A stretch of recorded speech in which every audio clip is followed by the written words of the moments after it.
আর খবর দিনভরের শুরুতেই আমরা যে খবরের দিকে নজর রাখবো, আহমেদাবাদ বিমান বিপর্যয়ে চাঞ্চল্যকর রিপোর্ট। টেক অফের পরে এয়ার ইন্ডিয়ার বিমানে 2 ইঞ্জিনে জ্বালানি সরবরাহ বন্ধ হয়ে যায়, আর তার ফলেই গতি হারিয়ে রানওয়ের পাশে বহুতলে ধাক্কা। 260 জনের মৃত্যুর উল্লেখ রয়েছে এই রিপোর্টে। চাঞ্চল্যকর রিপোর্ট পাওয়া যাচ্ছে, আহমেদাবাদ বিমান বিপর্যয় চাঞ্চল্যকর রিপোর্ট। টেক অফের পরে এয়ার ইন্ডিয়ার বিমানে 2 ইঞ্জিনে জ্বালানি সরবরাহ বন্ধ হয়ে যায়। আর কি সেই রিপোর্ট সেটা আমরা গ্রাফিক্যাল প্রেজেন্টেশনের মাধ্যমে দেখাবো আপনাদের।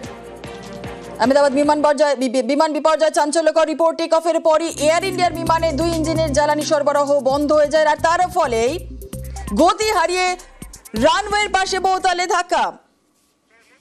মৈত্রেয়ী রয়েছে, আরো বিস্তারিত বলবে। মৈত্রেয়ী, চাঞ্চল্যকর রিপোর্ট হাতে উঠে আসছে। টেক অফের পরই এয়ার ইন্ডিয়ার বিমানে 2টি ইঞ্জিনের জ্বালানি সরবরাহ বন্ধ হয়ে গিয়েছিল। একটু জানার চেষ্টা করবো যে রিপোর্টে ঠিক কি উল্লেখ রয়েছে। দেখো, এই 15 পাতার এই রিপোর্ট যেটা এআইবি তরফ থেকে গতকাল মধ্যরাতে প্রকাশ করা হয়েছে, এই রিপোর্টে একদিকে যেমন তারা কি কি তথ্য সংগ্রহ করেছেন উল্লেখ করেছেন, তার সঙ্গে সঙ্গে কি ঘটনা প্রবাহ ঘটেছিল তার কথা উল্লেখ করা হয়েছে। এবং যেটা অত্যন্ত চাঞ্চল্যকর সেটা হচ্ছে যে এই AI-171 বিমান সেটি নির্দিষ্ট গতিবেগ এবং নির্দিষ্ট থ্রাস্ট নিয়ে টেক অফ করে, কিন্তু টেক অফের কয়েক মুহূর্তের মধ্যে বিমানের 2টি ইঞ্জিন মাত্র 1 সেকেন্ডের ব্যবধানে বন্ধ হয়ে যায়। এবং তার কারণ সেখানে সেই 2টি ইঞ্জিনেই যে জ্বালানি সংযোগ, সেই জ্বালানি সরবরাহ একেবারে বন্ধ করে দেওয়া হয়, বন্ধ হয়ে যায়। এবং এই জ্বালানি সংযোগ বন্ধ হয়ে যাওয়ার পরে যখন তাকে আবার সংযোগ পুনঃপ্রতিস্থাপিত করা হয় এবং তার মাঝখানে র্যাম অর্থাৎ রাম এয়ার টারবাইন সেটি লঞ্চ করা হলেও যখন এই 2টি ইঞ্জিনই তারা আবার জ্বালানি সংযোগ, মৈত্রী এখানে একটু জানার চেষ্টা করবো, র্যাট ঠিক কি কাজ করে? আরেকবার তোমার প্রশ্নটা একটু যদি রিপিট করো। মৈত্রী, তুমি যেমনটা বলছিলে যে র্যাটের কথাটা উল্লেখ হচ্ছে, এই র্যাটের একটুখানি কার্যকারিতা কি ছিল? র্যাট সাধারণভাবে র্যাটের পুরো নাম হচ্ছে র্যাম এয়ার টারবাইন। সাধারণভাবে আপৎকালীন পরিস্থিতিতে এই RAM air turbine energy supply করে এবং সেটি ইঞ্জিনকে আবার যে থ্রাস্ট দেওয়া প্রয়োজন সেই থ্রাস্ট সরবরাহ করার সে কাজ করে।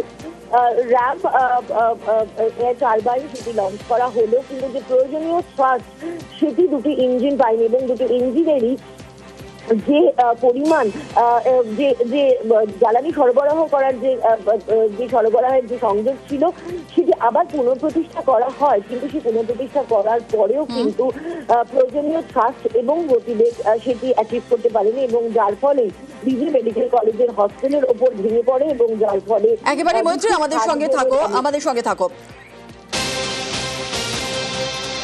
আর এই কথোপকথনে উঠে এসেছে এয়ারক্রাফট অ্যাক্সিডেন্ট ইনভেস্টিগেশনে ব্যুরো রিপোর্টের রহস্য। ককপিট ভয়েস রেকর্ডারে বিস্ফোরক অডিও, আর 2 পাইলটের কথোপকথনে জ্বালানি সুইট কাট অফের কথা উল্লেখ রয়েছে। এয়ারক্রাফট অ্যাক্সিডেন্ট ইনভেস্টিগেশন ব্যুরো রিপোর্টের রহস্য, কারণ ককপিট ভয়েস রেকর্ডে বিস্ফোরক অডিও শোনা যাচ্ছে। 2 পাইলটের কথোপকথনে জ্বালানি সুইট কাট অফের কথা। ককপিটে ভয়েস রেকর্ডে ঠিক কি শোনা গিয়েছিল? যান্ত্রিক ত্রুটি নাকি হিউম্যান এরর? এই বিষয়টা একটু জানার চেষ্টা করবো মৈত্রী। দেখো, ককপিটের ভয়েস রেকর্ডারে অত্যন্ত চাঞ্চল্যকর কথোপকথন উঠে এসেছে 2 পাইলটের মধ্যে। এই 2টি ইঞ্জিনের জ্বালানি সংযোগ বিচ্ছিন্ন হওয়ার পরপরই এক পাইলটকে অন্য পাইলটকে বলতে শোনা যায় সে যে কেন এই সংযোগ বিচ্ছিন্ন করা হলো। তার উত্তরে অন্য পাইলট বলেন যে তিনি সেই সংযোগ বিচ্ছিন্ন করেননি, অর্থাৎ এই জ্বালানি রান থেকে কাট অফ মোডে যাওয়ার পেছনে কি কারণ ছিল সেটা নিয়েও কিন্তু পাইলটদের মধ্যে কথোপকথন হয়েছিল। এবং এখানে কিন্তু সবথেকে বড় প্রশ্নটা উঠে আসছে যে এই যে রান থেকে কাট অফ মোডে যাওয়া অর্থাৎ জ্বালানি সংযোগ টেক অফের কয়েক মুহূর্তের মধ্যেই সম্পূর্ণভাবে বিচ্ছিন্ন করে যাওয়া, এর পেছনে কি কোনো যান্ত্রিক ত্রুটি রয়েছে নাকি কোনো হিউম্যান এরর রয়েছে? যদিও হিউম্যান এররের প্রসঙ্গ যখন আসছে তখন এই বিষয়টাই কিন্তু উল্লেখ করার যে এআইবির যে রিপোর্ট রয়েছে সেখানে কিন্তু উল্লেখ করা হয়েছে যে 2জন পাইলট যারা ছিলেন তারা যথেষ্ট রেস্ট পেয়েছিলেন, অর্থাৎ তারা ওয়েল রেস্টেড ছিলেন। তাদের ফিজিক্যাল ফিটনেসের যে পরীক্ষা করা হয়েছিল সেখানেও তারা একেবারে সঠিক মানে তারা উত্তীর্ণ হয়েছিলেন। ফলে সেই জায়গায় দাঁড়িয়েই কিন্তু এই প্রশ্নটা থেকেই যাচ্ছে যে যান্ত্রিক ত্রুটির জন্য হয়েছে নাকি হিউম্যান এরারের কারণে এত বড় বিপর্যয় নেমে এসেছে এবং ইঞ্জিনের যে জ্বালানি সংযোগ সেটা সম্পূর্ণ বিচ্ছিন্ন হয়ে যাবে এবং তারপরে ফলোড বাই যে একের পর এক ঘটনা প্রবাহ এবং যার জেরে এত বড় বিপর্যয়টি হলো। এআইবি তরফ থেকে যেটা জানানো হচ্ছে যে তারা ইনভেস্টিগেশন এখনো তারা চালিয়ে যাচ্ছে এবং এই ইনভেস্টিগেশনে আরো বিস্তারিত ভাবে এই বিষয়টাই কিন্তু উঠে আসবে যে যান্ত্রিক ত্রুটি নাকি হিউম্যান এরারের কারণে এই বড় বিপর্যয়। তবে অবশ্যই এই ইঞ্জিনের ফুয়েল সংযোগ বিচ্ছিন্ন হয়ে যাওয়া মাত্র কয়েক মিনিটের মধ্যেই কিন্তু এই যে মূল যে প্রশ্ন তার কিন্তু একটা বড় পাজলের জবাব বলে বিশেষজ্ঞরা মনে করছেন। বেশ, একেবারে ধন্যবাদ মৈত্রী।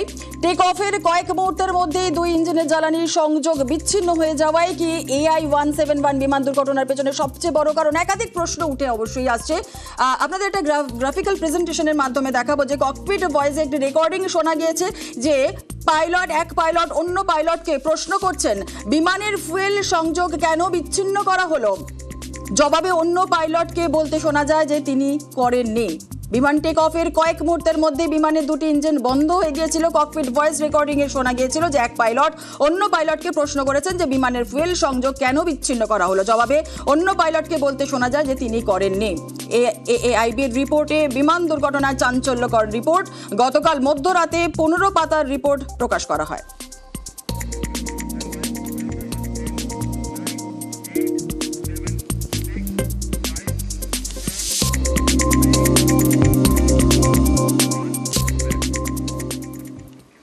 পরিযায়ী নির্যাতনে কেন্দ্রের জবাব তলব। বাংলা বলায় বাংলাদেশি তকমায় করা হাইকোর্ট। একাধিক রাজ্যে বাংলার পরিযায়ী আটক রয়েছেন।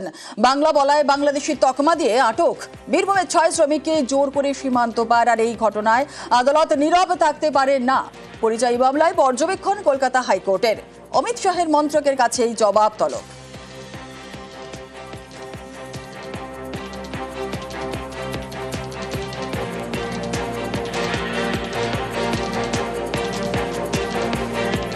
পরিযায়ী নির্যাতনে কেন্দ্রের জবাব তলব।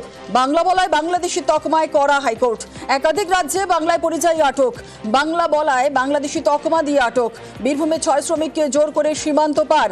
আর এই ঘটনায় আদালত নীরব থাকতে পারে না। পরিযায়ী মামলায় পর্যবেক্ষণে কলকাতা হাইকোর্টের। অমিত শাহের মন্ত্রকের কাছে জবাব তলব।